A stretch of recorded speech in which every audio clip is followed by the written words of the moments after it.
Hello friend, jumpa lagi kita.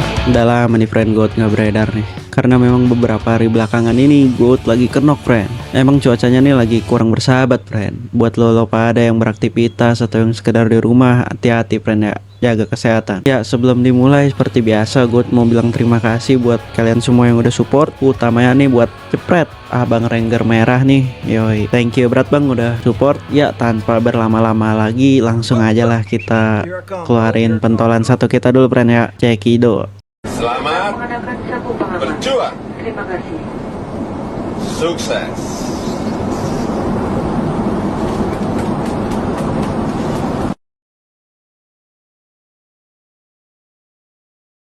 Ngomongin soal Bogor kayaknya nggak abdol kalau kita cuma ngomong hujannya doang, ya kan? Sama puncaknya doang. Ini nih destinasi wisata wajib nih buat muda-mudi Jakarta. Salam. Megang duit dikit, gas, puncak. Selain identik sama puncak dan hujan, Bogor itu jadi rumah buat satria bersaudara, friend. Tata dan Aji. Mereka berdua ini adalah pionir dari band The Jensen bareng sama si Aduy, friend. Selisih umur Tata sama si Aji ini tuh 6 tahun. Tata nih abangnya dan si Aji ini adeknya, friend. Mereka nggak tumbuh dari keluarga musisi, tapi dari keluarga film yang dimana orang tua mereka berdua ini aktif di industri film Indonesia dan cukup kondang, friend. Dulu si Tata kecil cita-citanya bukan buat jadi personil band punk, friend. Tapi cita-cita sama dia tuh pengen bikin film. Dia lebih doyan nonton behind the scene daripada filmnya sendiri. Beda jauh nih sama si Aji. Aji kecil itu anak warnet garis keras, friend. Bengong dikit gosok voucher Gcash ya kan, bakal beli SG puter. Doi ini hobinya main game sambil dengerin musik-musik aneh, pakai volume yang rata kanan, friend, atau sampai mentok full bass lah bahasanya mah ya. Sampai sering banget tuh Doi dimarahin sama temen warnetnya. Nah, dua kutub yang berbeda dunia ini yang nantinya bakalan ngebangun pondasi salah satu band paling berbahaya dari Bogor.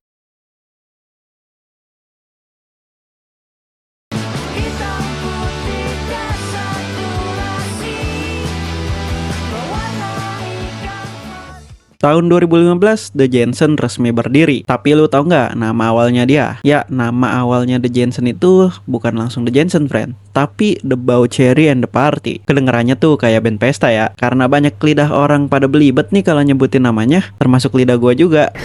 Nggak bisa bahasa Inggris. Akhirnya mereka ganti nama jadi The Jensen. Nama The Jensen sendiri diambil dari salah satu judul lagunya The Kuda, yaitu Hai Jensen. Ya kayak mereka tuh respect lah sama The Kuda, karena mereka ini sama-sama dari Bogor, friend. Dan The Kuda ini lebih senior gitu.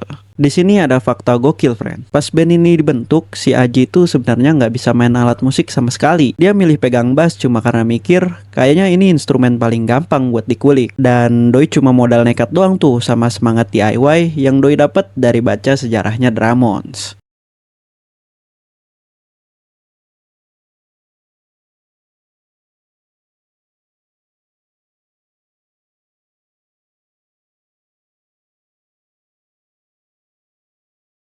Tapi fun fact-nya ada loh band punk yang lintas generasi dan lintas internasional, tapi gitarisnya tuh kagak bisa main gitar, atau bisa lah cuma beberapa chord doang. Coba tebak siapa, ayo. Kita lanjut, friend. Formasi awalnya The Jensen itu ada Tata, Aji, dan Aduy. EP pertama mereka tuh From Bogor to Jepang yang dirilis tahun 2016, friend. Nah, EP ini tuh direkam dengan cara yang beneran punk, friend. Jam 3 pagi pas lo lagi pada ngokang batang ya kan, mereka pada lagi sibuk rekaman, friend. Cuma satu sip langsung jadi tanpa proses mixing. Gokil emang. Mentah jujur ya, namanya juga punk, friend.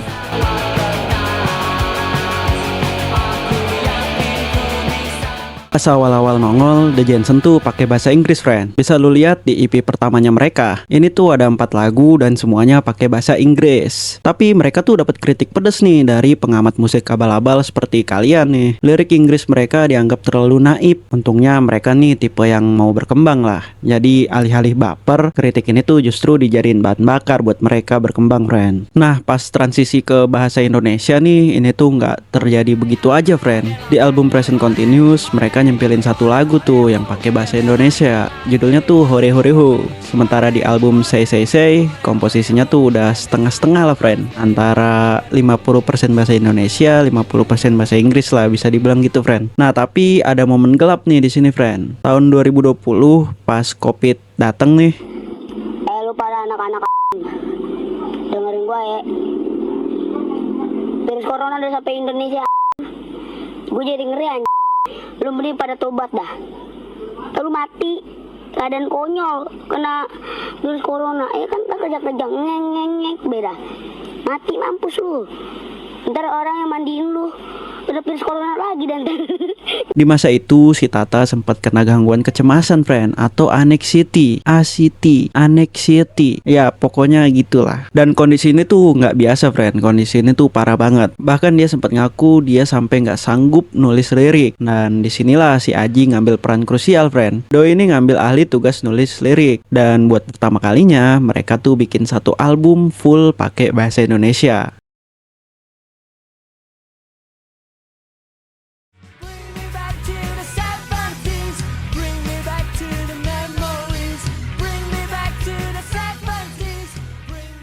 Album Bandel Semakin Binal yang dirilis tahun 2022 sebenarnya ini adalah media terapi friend. Biar si Tata punya kegiatan rutin buat ngelawan anxiety-nya friend. Mereka sengaja bikin proses rekaman yang lama, kayak contohnya tuh satu lagu bisa ngabisin 1 minggu friend. Dan ini tuh berguna biar ngedistraksi gangguan kecemasannya si Tata. Rekamannya di rumah kontrakan di perbatasan Bogor. Dan ini semua dilakuin gak pakai metronom. Katanya sih biar musiknya punya napas dan kerasa manusiawi friend. Nah soal liriknya nih friend, si Aji tuh ngaku pas garap album ini dia tuh banyak pakai lirik yang asal, tapi malah jadi puitis. Dan fun fact-nya lagu Mereguk Antidepresan yang jadi single di yang jadi single di album ini, itu sebenarnya udah diciptain dari tahun 2018 pas si Tata lagi parah-parahnya kena anxiety, sampai dia tuh ngomong kalau dia tuh nggak berani keluar rumah sendiri friend. Waduh, siapa nih di sini yang juga kena anxiety? Semangat friend, fighting.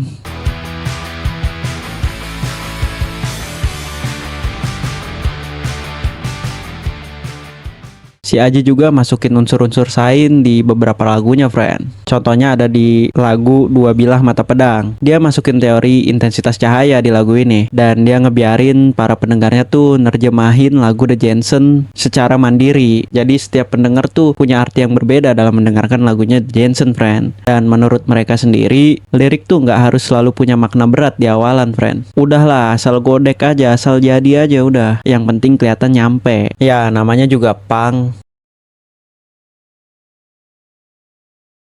Nah setelah rilis album Bandel Semakin Binal di tahun 2022, popularitas mereka ini melejit parah friend.